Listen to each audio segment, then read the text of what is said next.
The ceramic tray crashed to the marble floor with a deafening shatter that seemed to echo through the entire Lagos mansion. Adunni Okafor stood frozen in the doorway, her hand still gripping the ornate brass door handle, staring at the impossible scene before her. Under the Egyptian cotton duvet of her husband Chioma's bed were two figures, neither of them her husband. What would you do if you walked in on this? Hit like if you've been betrayed, and comment below where you're watching from. The first figure to emerge was Kemi Adebayo, her best friend since university, her maid of honor, her children's godmother. Kemi's usually perfect braids were disheveled, her lipstick smeared across her dark skin, eyes wide with the terror of being caught. But it was the second figure that made Adunni's world collapse entirely. Tunde Okafor, her brother-in-law, Chioma's younger brother, the man she had trusted with her children, her home, her deepest secrets, when Chioma traveled for business.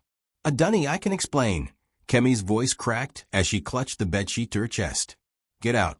Adunni's voice was barely a whisper, but it carried the weight of 15 years of marriage, 3 children, and a lifetime of trust now shattered like the teacups at her feet. Both of you, get out of my house. Tunde, still scrambling to find his clothes, had the audacity to look defensive. Sister, you don't understand. Sister. Adunni's laugh was bitter, hysterical. You call me sister while you defile my marriage bed with my best friend. The sound of car doors slamming in the driveway made all 3 of them freeze. Chioma was home early from his business trip to Abuja. Through the floor-to-ceiling windows, Adunni could see his black Mercedes pulling into their circular driveway, could hear his deep voice calling out greetings to their security guard. Kemi was already throwing on her clothes, tears streaming down her face. Please, Adunni, let me explain before. Before what? Before my husband finds out his brother and my best friend have been having an affair in our bedroom while I serve them tea like a fool. Adunni's voice rose with each word, her carefully maintained composure finally cracking. She had suspected something was wrong for months. The whispered phone calls that ended when she entered the room. The way Kemi always found excuses to visit when Chioma was traveling. The way Tunde lingered after family dinners, helping with dishes that Adunni usually handled alone. But domestic betrayal had never crossed her mind.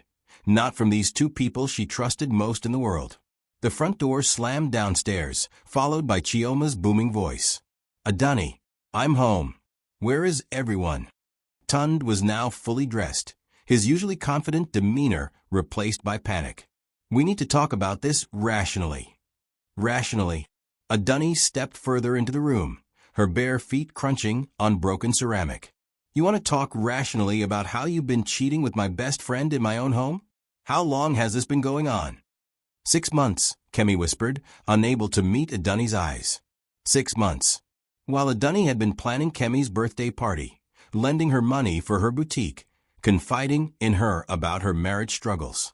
6 months, while she had trusted Tunde to pick up her children from school, to help with homework, to be the uncle they adored. Heavy footsteps on the stairs announced Chioma's approach. Adunni? What was that noise? I heard something break. Time seemed suspended. Adunni looked at the 2 people who had betrayed her most deeply, then at the bedroom door where her husband would appear any second. She had a choice to make: expose them now or gather evidence for a more calculated revenge. The footsteps grew closer. Kemi's eyes pleaded silently. Tunde looked like a cornered animal. The bathroom window, Adunni hissed. Both of you. Go. Now. As they scrambled toward the en suite bathroom, Adunni quickly gathered the larger pieces of broken ceramic, her mind already working, already planning. This betrayal would not go unpunished, but it would be on her terms. Adunni. Chioma's voice was right outside the door now. She kicked the remaining ceramic shards under the bed and smoothed her wrapper, composing her face into the serene expression that had made her the perfect politician's wife for 15 years. Come in, my darling, she called sweetly, even as she heard the bathroom window sliding open and 2 sets of feet landing in the garden below.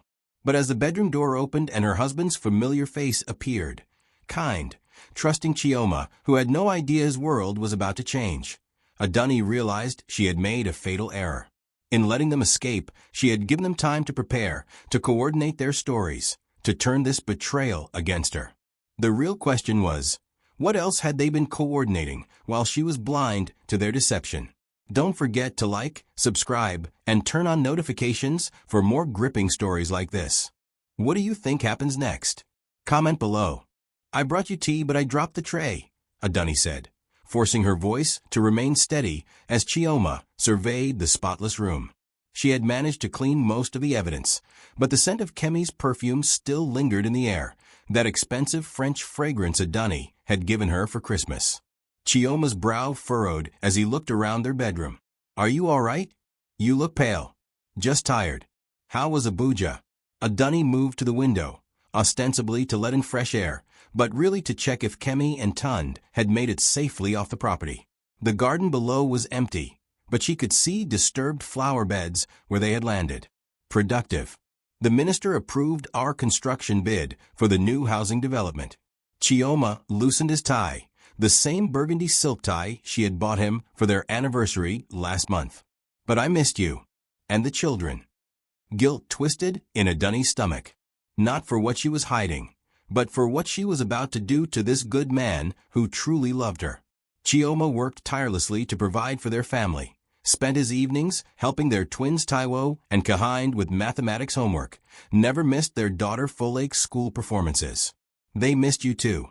Folake has been practicing that song for the church choir. She wants to perform it for you after dinner. My little nightingale. Chioma's face softened with genuine affection. He was a devoted father, which made his brother's betrayal even more devastating. How could Tund risk destroying this family? Her phone buzzed with a text message. Then another. And another. Popular woman tonight. Chioma chuckled, heading toward their ensuite bathroom. I'm going to shower. Tell the children I'll be down in 30 minutes. The moment the bathroom door closed, Adunni grabbed her phone with trembling fingers. Kemi, please don't tell him. I'll end it with Tund. I swear on my mother's grave. Tund, we need to talk. Meet me at the usual place tomorrow. Kemi, you don't understand what you'll destroy. Think of the children. The audacity of these messages made Adunni's blood boil. Think of the children? What about thinking of them before conducting their affair in the family home?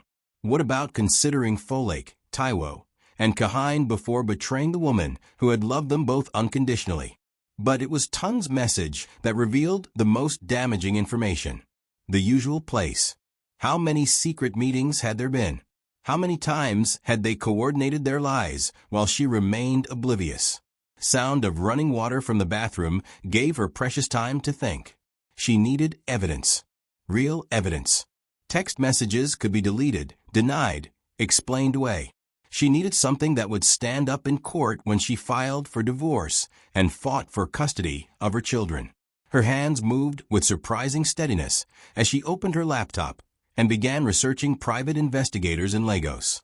Dr. Sarah Ogilvy, a colleague from her university days who had married a prominent attorney, had once mentioned using a discreet professional when she suspected her husband of financial impropriety. The shower was still running when she found what she needed. Emeka Nwosu, a former police detective who specialized in matrimonial investigations. His website promised discretion, thorough documentation, and courtroom-ready evidence. She was composing an email when her phone rang. Kemi, don't answer it, she whispered to herself. But her finger hovered over the screen. Part of her desperate to understand how her best friend could betray her so completely. Against her better judgment, she answered. Adunni, please. How long have you been planning this? Adunni's voice was ice cold. How long have you two been laughing at me behind my back? We never laughed at you. This just happened. We didn't plan it. 6 months doesn't just happen, Kemi. 6 months is a relationship. 6 months is choosing him over our friendship every single day. Kemi was crying now, her voice breaking. You don't know how lonely I've been since my divorce. Tund was just there, and he understood. He understood what? How to manipulate a vulnerable woman. How to betray his brother's family. It wasn't like that. We fell in love. Love. The word hit Adunni like a physical blow. This wasn't just physical betrayal, it was emotional. They had built something together while tearing apart everything she held dear. The shower stopped. Chioma would emerge any moment. Love doesn't destroy families, Kemi. Selfishness does. Don't contact me again. She hung up and quickly deleted the call from her phone's history.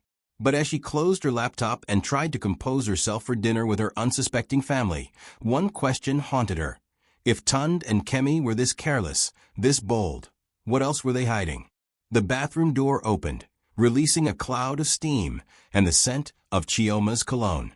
He emerged with a towel wrapped around his waist, droplets still clinging to his broad shoulders. "You seem distracted tonight," he said, studying her reflection in the vanity mirror as she pretended to fix her head wrap. "Just thinking about the church fundraiser next week. So much to organize." But Chioma wasn't convinced.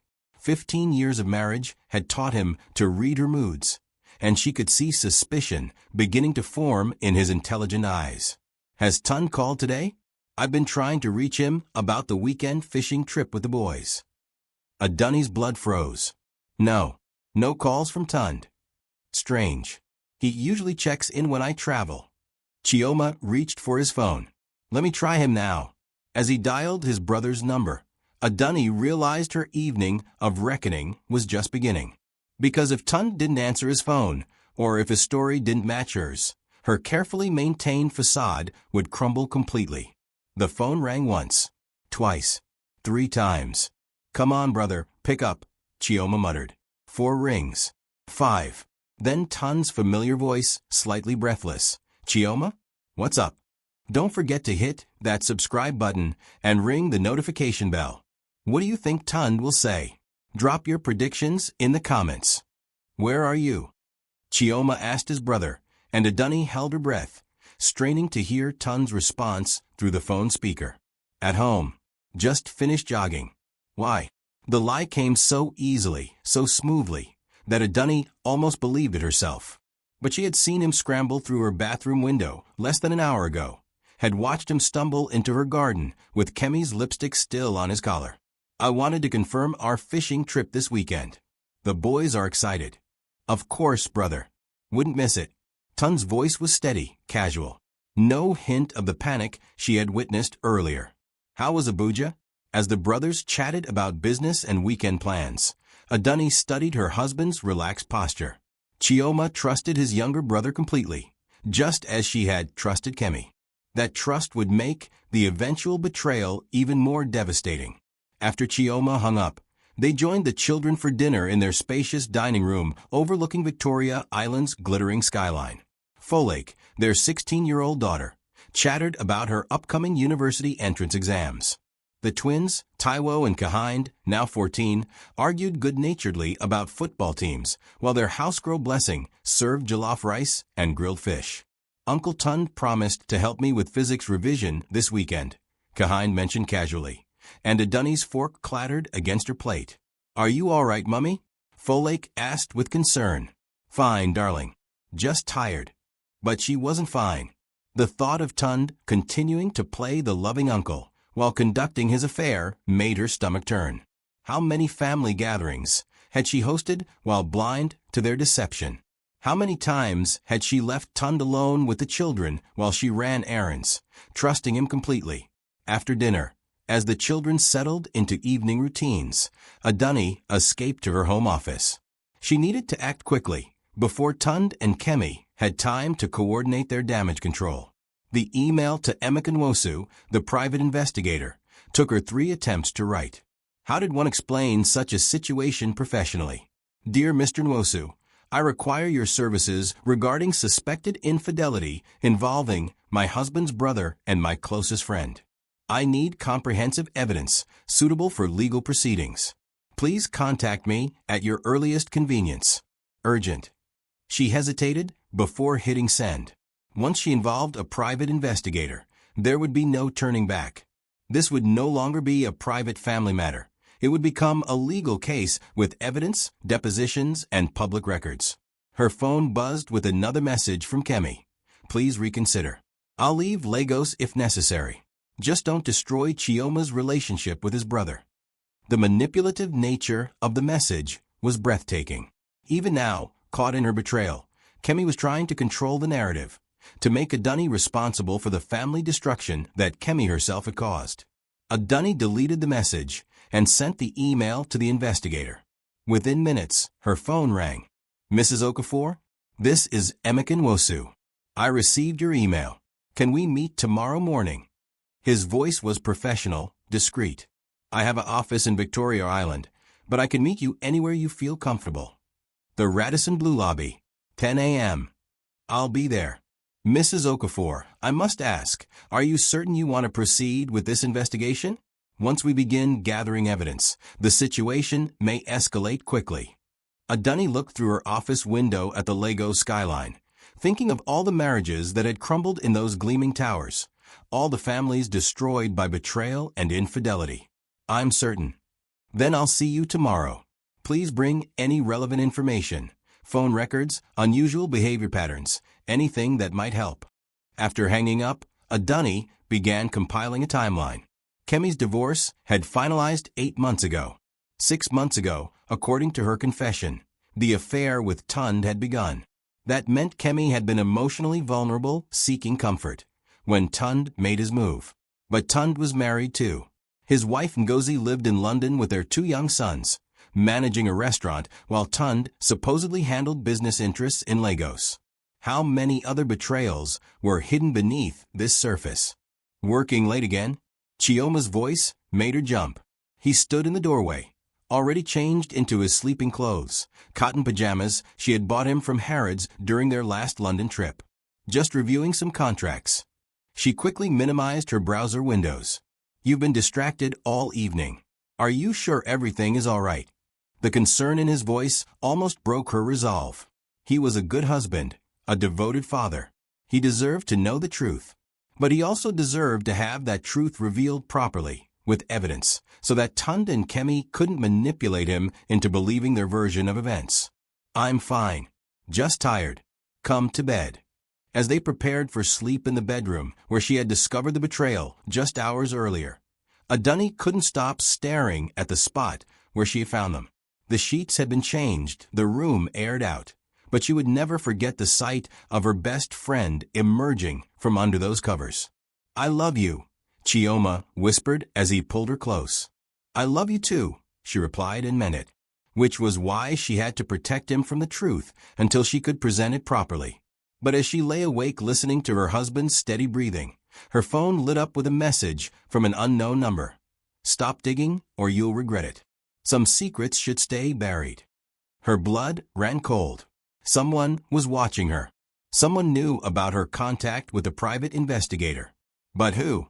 And what other secrets were they hiding? Comment your thoughts on this betrayal. Should Adunni tell her husband immediately or gather evidence first? Hit that like button if you're Team Adunni. Adunni barely slept, turning the anonymous threat over in her mind until dawn painted Lagos sky orange and pink. Someone had been monitoring her communications, which meant the betrayal ran deeper than a simple affair. At 9:45 a.m., she sat in the Radisson Blue Lobby, scanning faces while pretending to read a magazine. The threat from the unknown number had shaken her more than she cared to admit. Who had her phone number? Who was tracking her movements? "Mrs. Okafor?" She looked up to see a compact man in his 40s, wearing a simple gray suit and carrying a leather briefcase. Africanstory looked nothing like her imagination of a private investigator, more like an accountant than a detective. "Thank you for meeting me on such short notice," she said as he settled into the chair across from her. "Your case sounded urgent." He opened his briefcase and withdrew a small digital recorder. "Do you mind if I record our conversation? For accuracy." She nodded, then began explaining the previous day's discovery. Emeka listened without interruption, occasionally making notes in a small pad. 6 months, he repeated when she finished. "That suggests a serious relationship, not a casual affair. Have you noticed any financial irregularities?" "Unexplained expenses." Financial. The question surprised her. Affairs cost money. Hotel rooms, gifts, restaurants. If they've been meeting regularly, there will be a paper trail. He leaned forward slightly. But I'm more concerned about this threat you received. May I see the message? Adunni showed him her phone, watching his expression grow serious as he read. This suggests you're dealing with more than infidelity. Someone is monitoring your communications, which requires resources and technical knowledge. He looked up at her. Mrs. Okafor, I need to ask, what does your husband do for a living? He's a construction contractor. Government contracts, mostly. Housing developments, roads, public buildings. Government contracts. Emeka nodded slowly. That's a lucrative but politically sensitive business. Tell me about his brother, Tund. What's his role in the company? He handles relationships with government officials.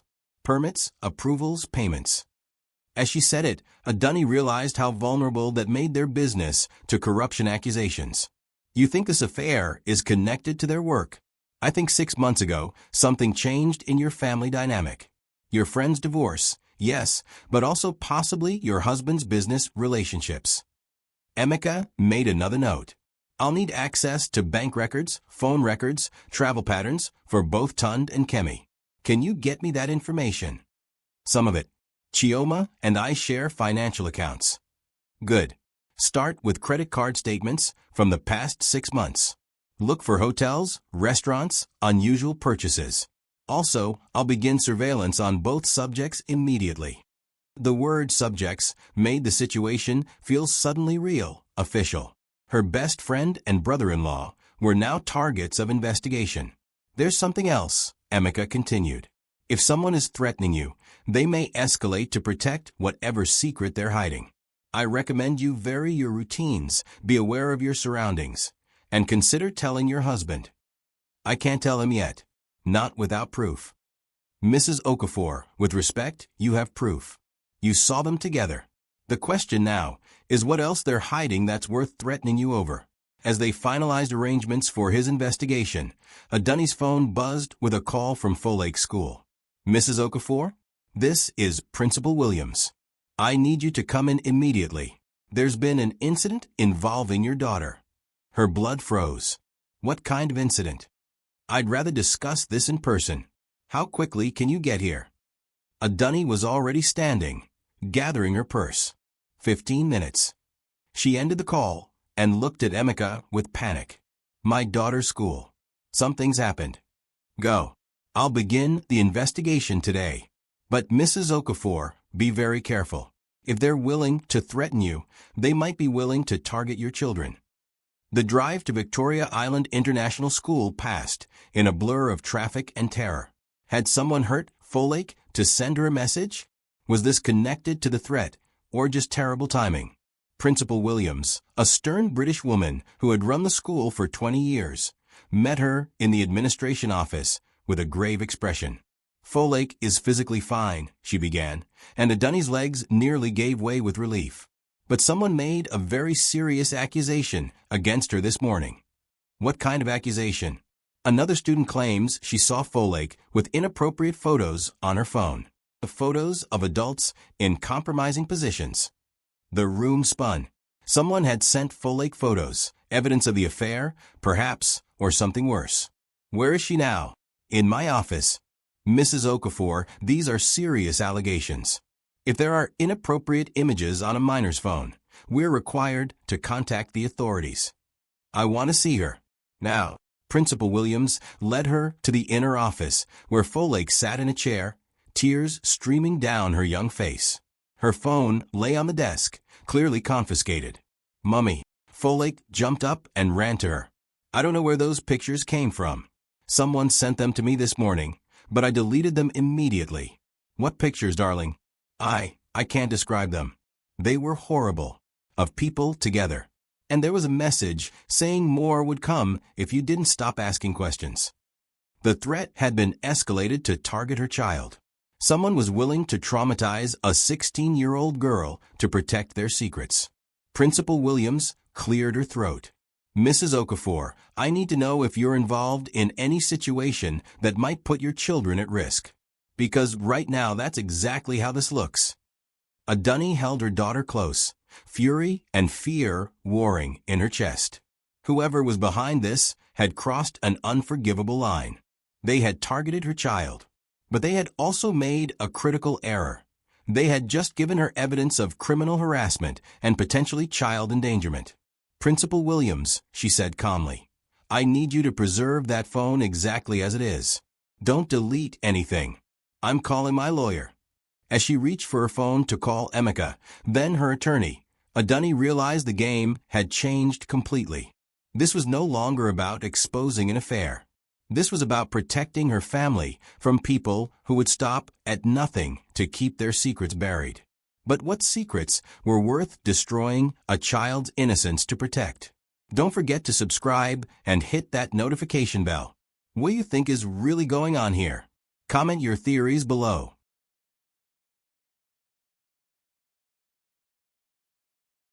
Attorney Bola Fashina arrived at the school within an hour, her sharp gray suit and no-nonsense demeanor immediately commanding respect from Principal Williams. As one of Lagos's most prominent family lawyers, she had handled high-profile divorce cases involving politicians and business leaders. "Mrs. Okafor is my client," she announced, settling into the chair across from the principal. "I understand there's been criminal harassment of a minor." "The images were sent anonymously," Principal Williams explained, sliding Folake's phone across the desk. "We haven't viewed them in detail, but the student who reported it was quite disturbed." Bola examined the phone carefully, using a tissue to handle it. "This device needs to be processed by digital forensics experts. The metadata from these images could identify when and where they were taken, possibly even the device used to send them." "Mummy, I'm scared," Folake whispered. Adunni pulled her daughter closer. "It's going to be all right, darling. We're going to find out who did this." But privately, she was calculating the implications. If someone was desperate enough to target her child, they must be hiding something far more serious than an affair. Money laundering? Fraud? Political corruption? "I need to call my husband," she told Bola. "Not yet." Bola's voice was firm. "First, we secure evidence and understand what we're dealing with. If your husband is innocent of wrongdoing, he'll want the full picture before he acts. If he's not..." The implication hung in the air. Could Chioma be involved in whatever corruption had prompted these threats? "My husband is a good man," Adunni said firmly. "Good men can make bad choices when pressured," Bola replied gently. "Let's gather facts before we make assumptions." They spent the next hour coordinating with the school's security team, and a digital forensics expert Bola kept on retainer. The images on Folake's phone were disturbing, clearly showing Tund and Kemi in intimate positions, but also including a third person whose face was partially obscured. "These were taken in a hotel room," the forensics expert David explained as he examined the photos on his laptop. "The metadata shows they were captured 2 weeks ago at the Eco Hotel, room 1247.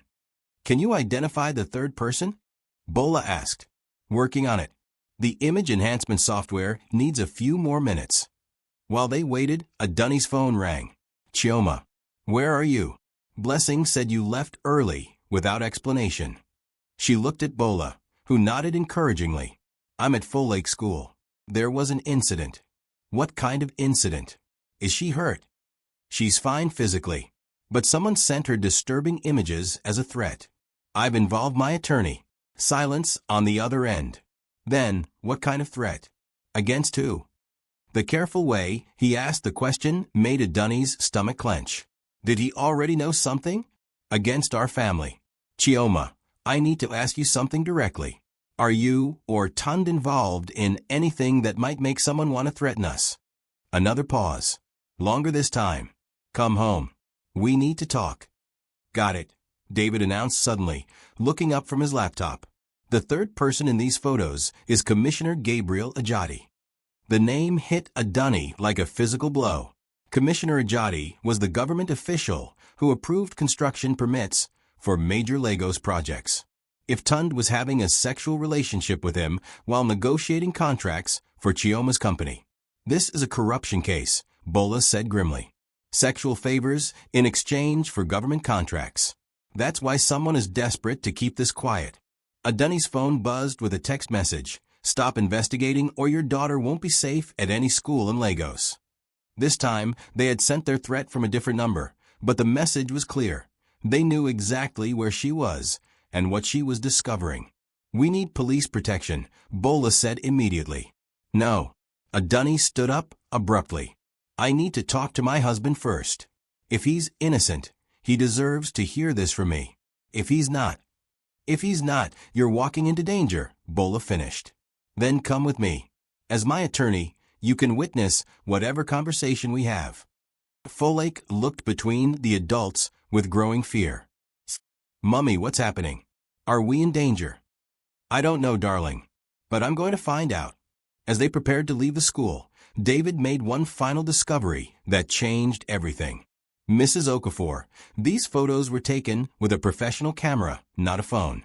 Someone was deliberately documenting this meeting between your brother-in-law, your friend, and the commissioner. This wasn't just an affair, it was blackmail material." "Blackmail against whom?" "That's what we need to find out. But someone has been building a case against powerful people, and your family is caught in the middle." As they drove through Lagos traffic toward her home, Adunni realized that her domestic betrayal had uncovered something much larger and more dangerous. The affair was just the beginning. The real question was whether her husband was a victim or a perpetrator in whatever corruption scheme had made their family a target. But she was about to find out, because as they pulled into her driveway, she could see Chioma waiting on the front porch with the expression she had never seen before. Fear. What do you think Chioma knows? Comment your predictions, and don't forget to share this story with someone who loves dramatic twists. We need to talk. Alone. Chioma's eyes fixed on Bola as she and Adunni approached the front door. His usual warm demeanor was replaced by something cold and calculating. "Mrs. Fashina is my attorney," Adunni replied firmly. "She stays. This is family business, Adunni. Family business that involves criminal harassment of our daughter and potential government corruption? I don't think so." They faced each other on the marble steps of their home, a mansion built with government contract money that was now looking increasingly suspicious. Folake stood behind them, still shaken from the morning's events. Inside, Chioma said finally, "But the child doesn't need to hear this." Blessing appeared immediately to take Folake upstairs, and Adunni noticed how quickly the housekeeper responded to Chioma's unspoken signal. How much did their staff know about whatever secrets were being hidden? In the living room, Chioma poured himself a generous whiskey despite it being barely noon. Adunni had never seen him drink during the day. "Start talking," she said. "3 months ago, Commissioner Ajadi approached me with a proposition." Chioma's voice was steady, but his hands shook slightly as he lifted the glass. He wanted exclusive contracts for the new Lagos housing development. In exchange, he offered to fast-track all our permits and guarantee we'd win every government bid for the next 5 years. "That's corruption. That's business in Nigeria," Chioma shot back. "Every construction company pays facilitation fees. The difference is scale. And Tun's role in this?" Chioma's laugh was bitter. "Tund was supposed to handle the relationship management. Keep Ajadi happy, make sure he felt valued, maintain the partnership. By pimping out my best friend. That wasn't the plan." Chioma's composure cracked. Tund was supposed to entertain him with parties, gifts, maybe introduce him to some willing ladies. But Kemi volunteered herself. Said she was lonely, needed excitement after her divorce. Bola leaned forward. "So you're saying Kemi offered herself to the commissioner?" "Not exactly." Chioma ran his hands through his hair. "She started by spending time with Tund, getting information about Ajadi's preferences, his schedule, his habits. Then she began attending the same social events, making herself available." "Available for what?" Adunni's voice was deadly quiet. "For whatever Ajadi wanted. Which, it turns out, was control. He likes to dominate people, particularly successful women." Kemi became his regular companion for private meetings. The room was silent except for the hum of air conditioning and the distant sound of Lagos traffic. Adunni processed this information, trying to reconcile it with the woman she had trusted for 15 years. "So Tund and Kemi weren't having an affair," she said slowly. "They were running a prostitution operation." "It's more complicated than that." "How is it more complicated?" Bola's professional skepticism cut through Chioma's evasions. Your brother-in-law was organizing sexual encounters between your wife's best friend and a government official in exchange for contracts. That's prostitution and corruption. Kemi was never paid directly, Chioma said defensively. She received gifts, her boutique got favorable lease terms, her business loans were approved quickly, but no direct payments. That's still prostitution, Adunni said.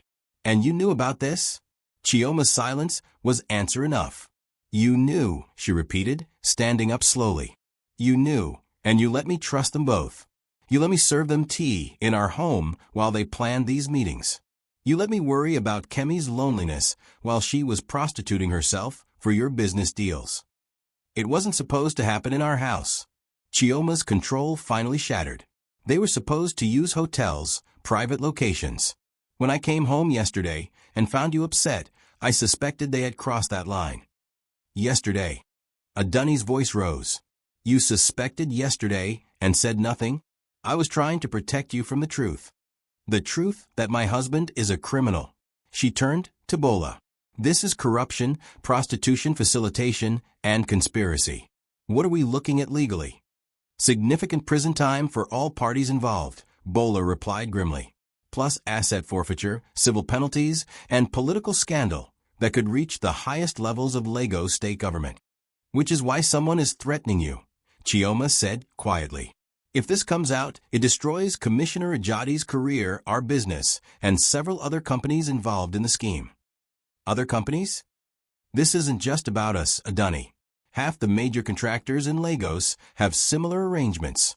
We're talking about billions of naira in contracts, thousands of jobs, political careers.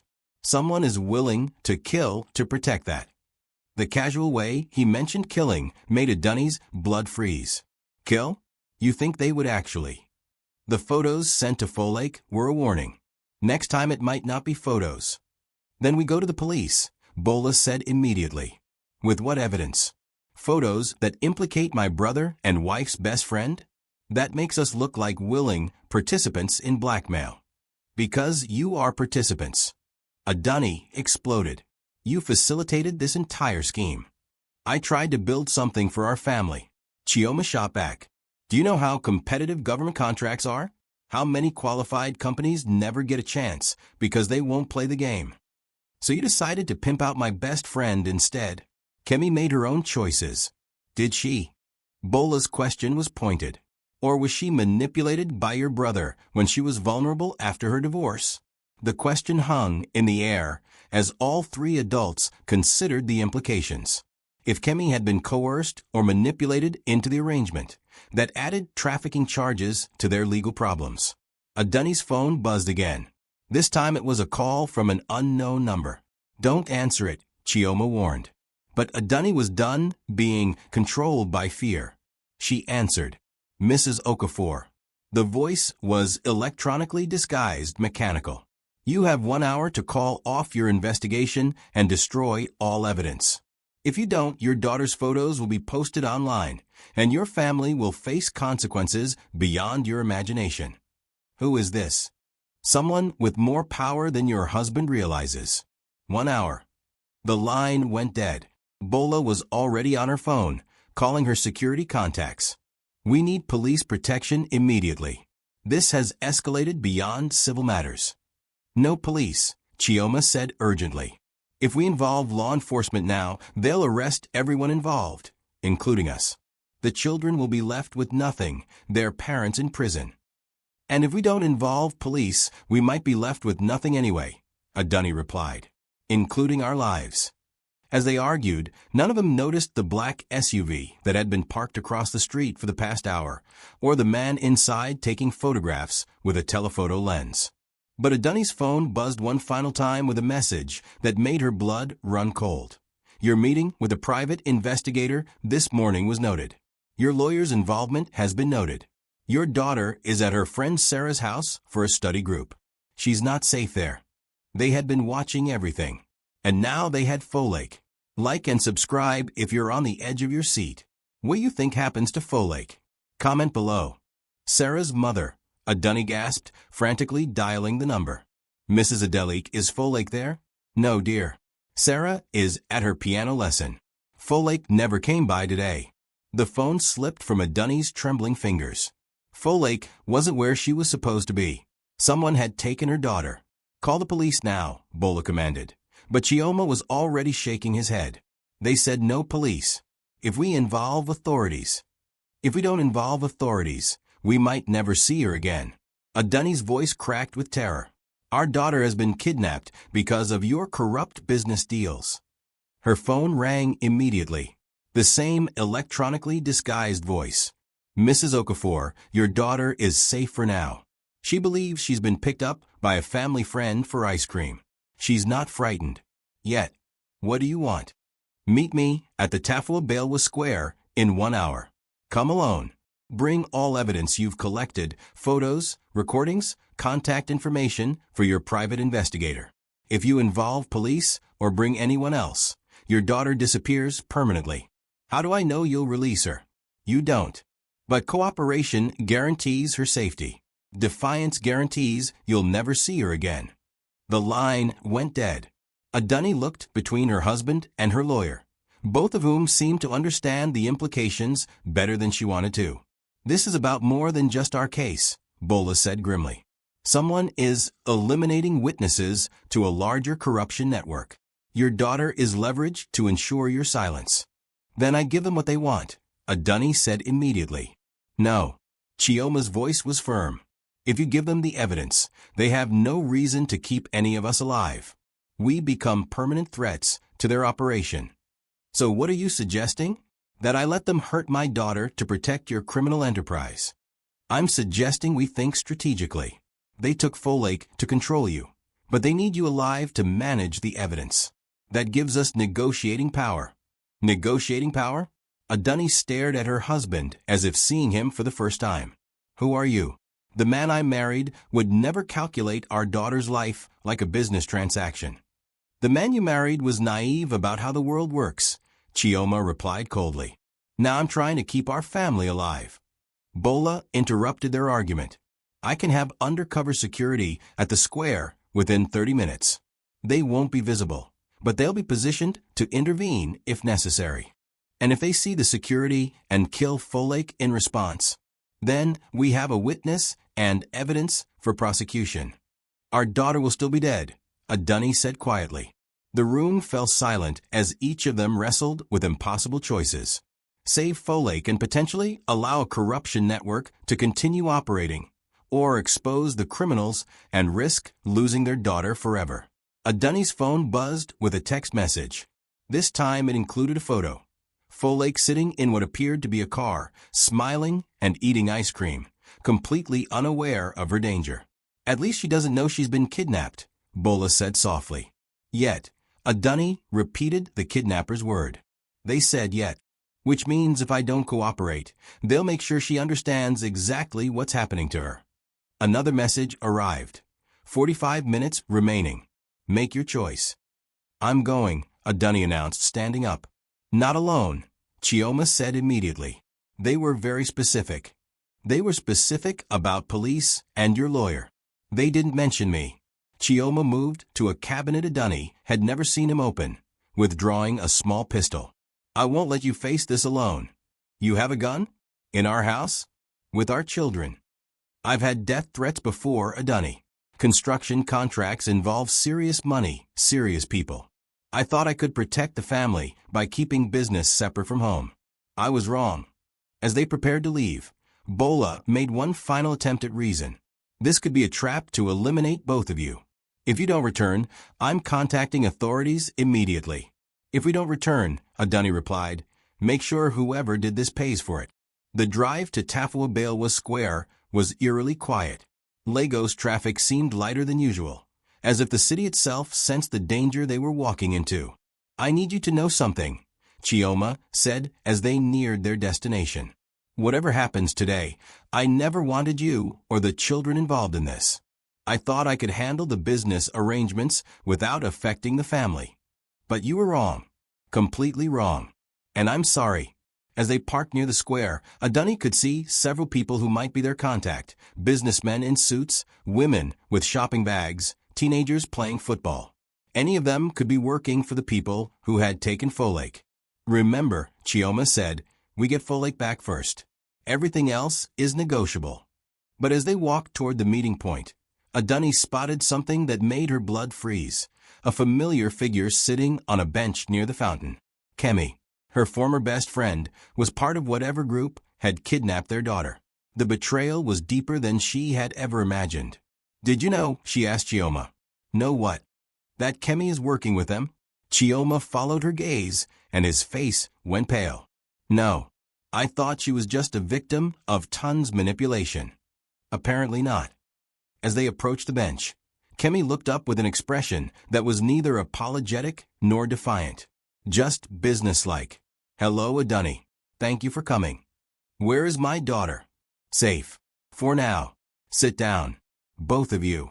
The casual way Kemi gave orders, as if she were in complete control of the situation, revealed how carefully this entire operation had been planned. But it also revealed something else. Kemi had been playing a role from the very beginning. The question was, how long had her best friend been working against her? Don't forget to subscribe and turn on notifications. What do you think Kemi's real agenda is? Drop your theories in the comments. How long? Adunni asked as she and Chioma sat on the bench facing Kemi. Around them, Lagos life continued normally. Children playing, vendors selling roasted corn, couples strolling, while their world collapsed. How long what?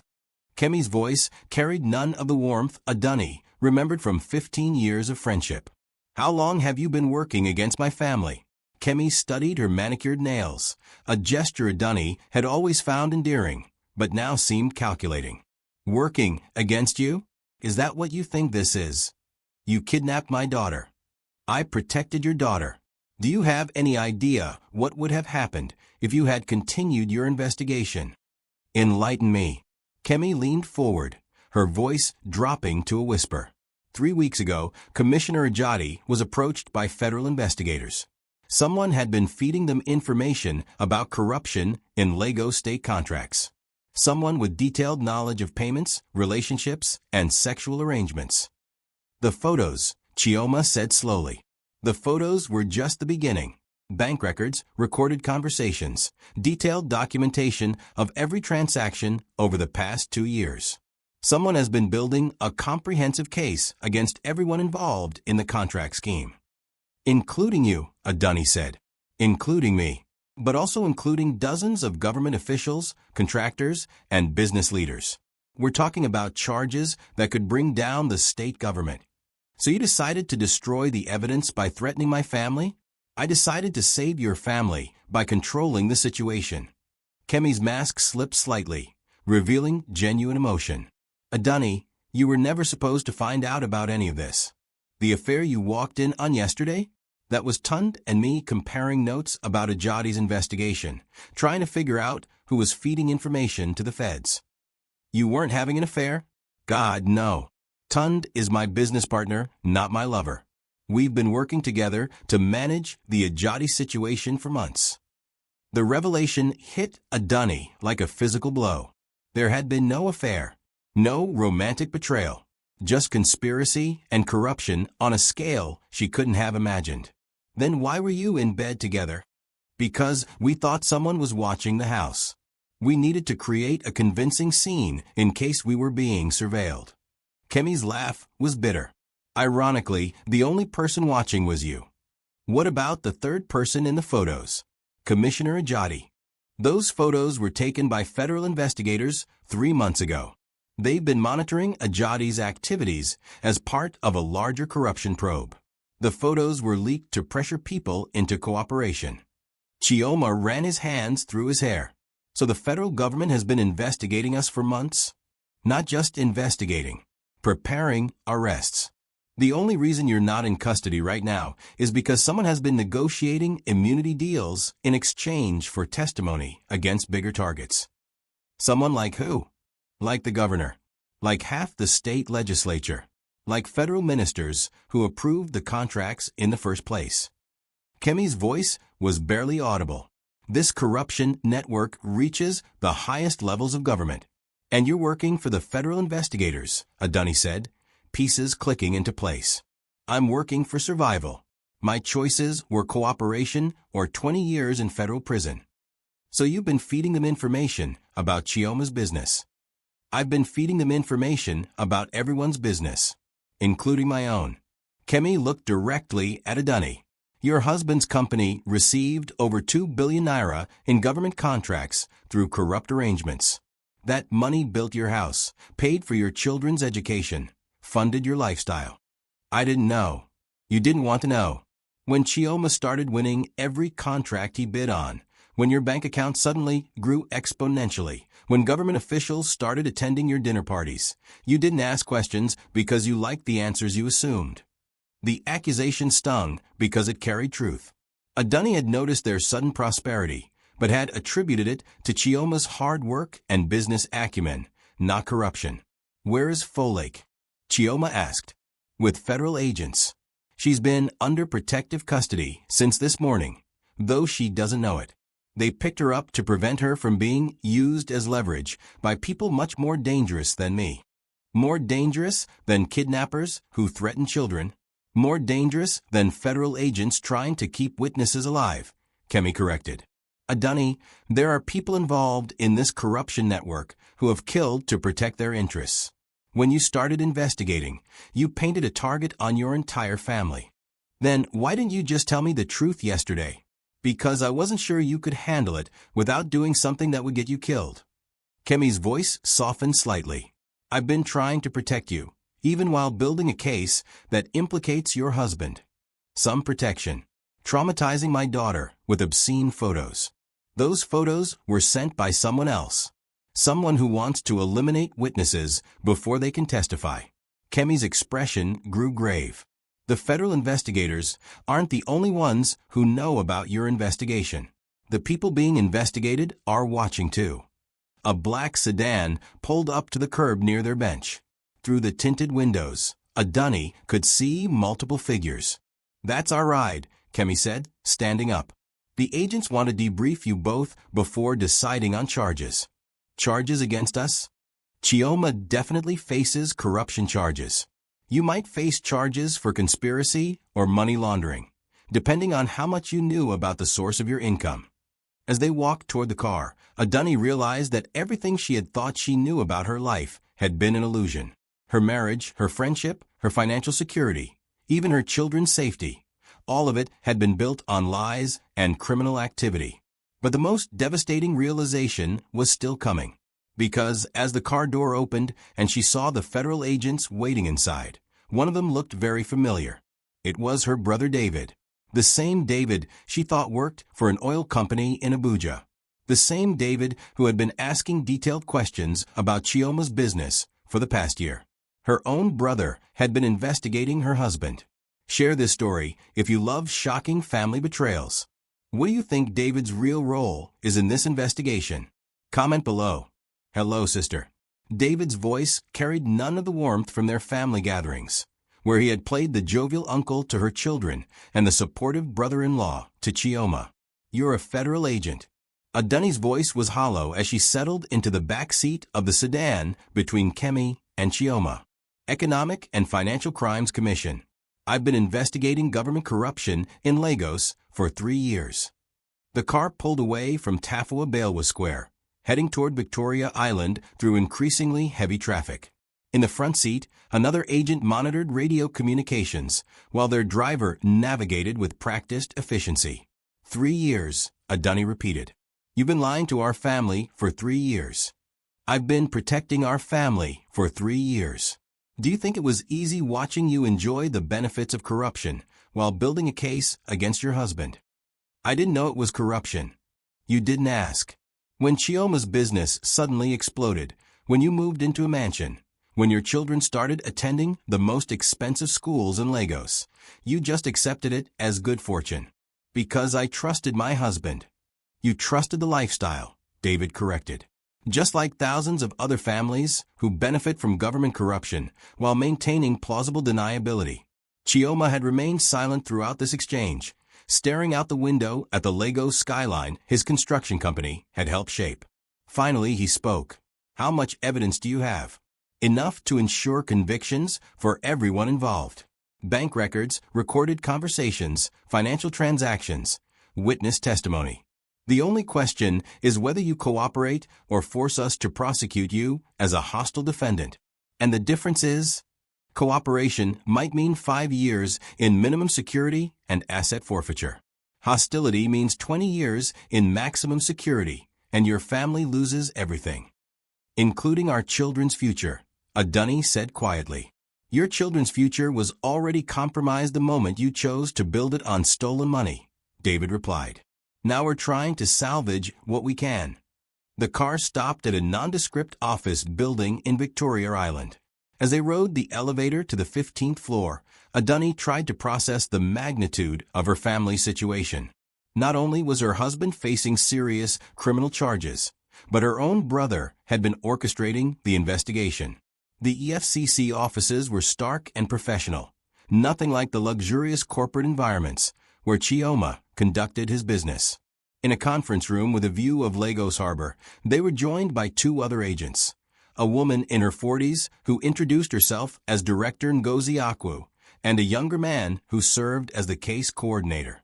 Mrs. Okafor, Director Akwu began, "Your brother has spoken highly of your character throughout this investigation.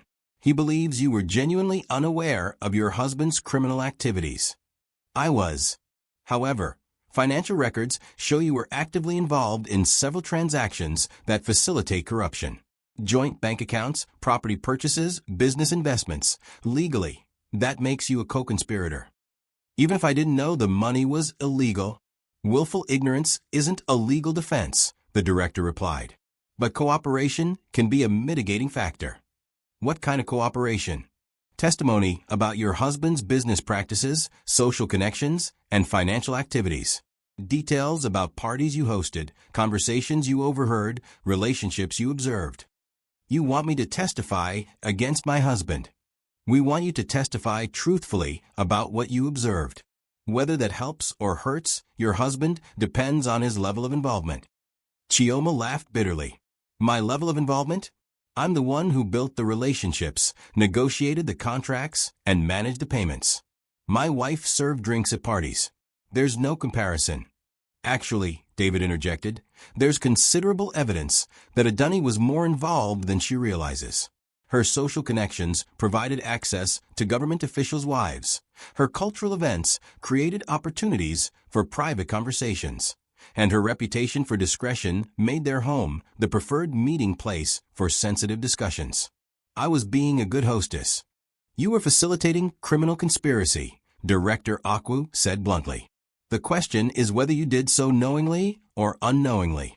And if I testify that I was unknowing, then you might avoid prison time and retain partial custody of your children.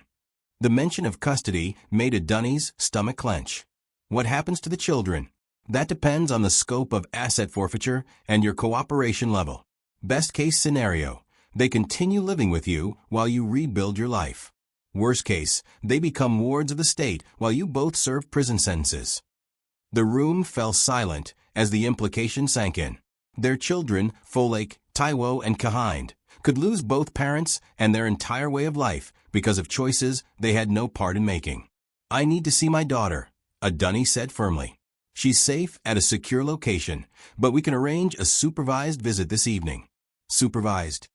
Mrs. Okafor, there are still people involved in this corruption network who view your family as threats.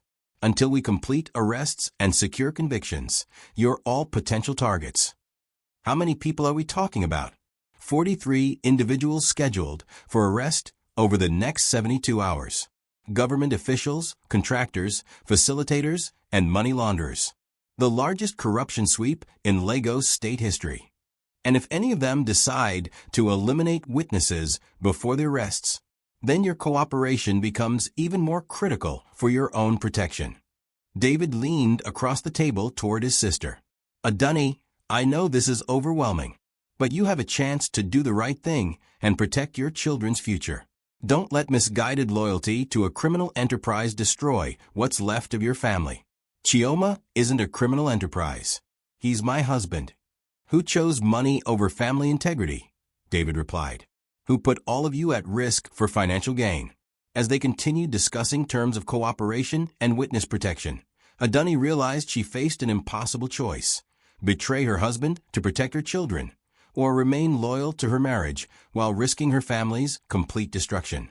But there was one more revelation waiting, one that would make the choice even more complicated. Because Director Akwu was about to reveal that Chioma wasn't the only family member facing charges. The investigation had uncovered evidence that someone else in their household had been actively participating in the corruption scheme. Someone Adunni would never suspect. What do you think? Who else in the family is involved? Make sure to like and subscribe for the shocking conclusion. Drop your guesses in the comments. There's something else, Director Akwu said, sliding a folder across the conference table. Evidence suggests a fourth person in your household was actively involved in the corruption scheme. Adunni opened the folder with trembling hands, expecting to see documents implicating Tund or perhaps one of their household staff. Instead, she found bank statements, property records, and business registration documents, all bearing the name of her 16-year-old daughter, Folake. The name came out as a whisper. Over the past 2 years, your daughter has been receiving regular payments into a personal account you apparently didn't know existed, Director Akwu explained. Money that was then used to purchase luxury items, pay for private tutoring, and fund what appears to be a small import business. That's impossible. Folake is a child. A child who speaks 3 languages fluently, maintains a perfect academic record, and has been managing sophisticated financial transactions since she turned 14. Chioma was studying the documents with growing recognition. The tutoring payments. I thought they were going directly to her teachers. They were going through Folake, who was keeping a percentage and laundering the rest through her import business. Designer clothes and electronics from Dubai, which she then sold to classmates at significant profit. You're saying my daughter is a money launderer? We're saying your daughter is exceptionally intelligent and learned to exploit the same corruption network that her father created, David said quietly. She's been watching, learning, and adapting your husband's methods to her own needs. Adunni felt the world spinning. Her academic achiever, her pride and joy, her daughter, who wanted to study international business at university. She had been running a criminal enterprise while maintaining perfect grades and seeming like the ideal teenager. How much money are we talking about? Approximately 4 million naira over 2 years. Small scale compared to her father's operation, but sophisticated enough to demonstrate clear criminal intent. She's 16 years old. She'll be 17 next month, Director Akwu replied. Old enough to be charged as an adult under Nigerian law. No. Adunni stood up abruptly. I won't let you destroy my daughter's life because she was smart enough to survive in a corrupt environment. Mrs. Okafor, sit down. David's voice carried the authority of his federal position. Folake isn't a victim of this corruption. She's a participant. The evidence shows she was actively recruiting classmates to participate in her import scheme, teaching them money laundering techniques and expanding the operation. She was teaching other children criminal behavior. She was teaching other children entrepreneurship using methods she learned from observing her father's business, Chioma said heavily.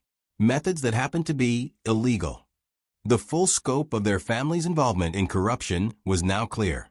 Not just Chioma's construction contracts or Tund and Kemi's facilitating arrangements, but a systematic infiltration of criminal practices into every aspect of their lives, including corrupting their children.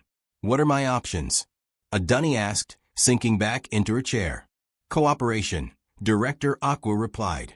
Full testimony about all family members' activities, complete financial disclosure, and assistance in prosecuting the wider corruption network. In exchange for reduced sentences for everyone, witness protection during trials, and the possibility that your daughter's case could be handled in juvenile court rather than adult criminal proceedings. And if I refuse to cooperate, then your husband faces 20 years, you face 10 years, and your daughter faces 5 years as an adult offender. Your sons become wards of the state, your assets are forfeited, and your family name becomes synonymous with corruption throughout Lagos. The choice was no longer between loyalty and betrayal. It was between salvaging what remained of their family or watching it be completely destroyed by the criminal enterprise they had all participated in, knowingly or unknowingly. I need to see Folake before I make any decisions. Of course. But Mrs. Okafor, understand that time is limited.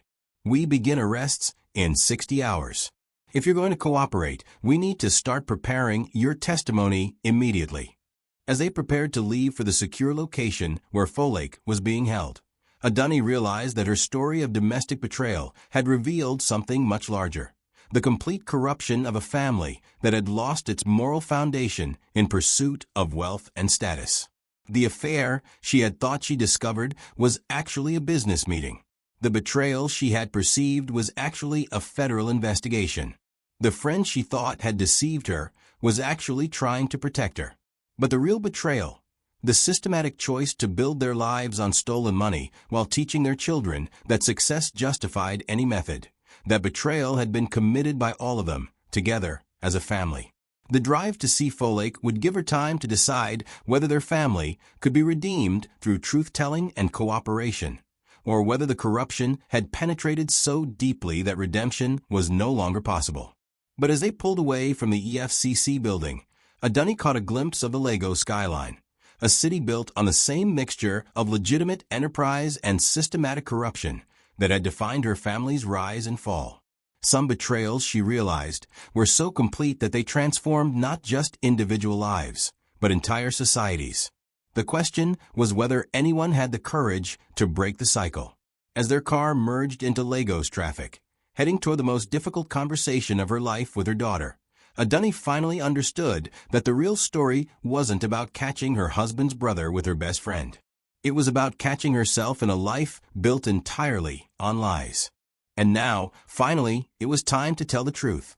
3 months later, Adunni sat in a federal courthouse in Abuja, having testified against 42 defendants in the largest corruption case in Nigerian history. Her marriage to Chioma had ended, but both had avoided prison through cooperation.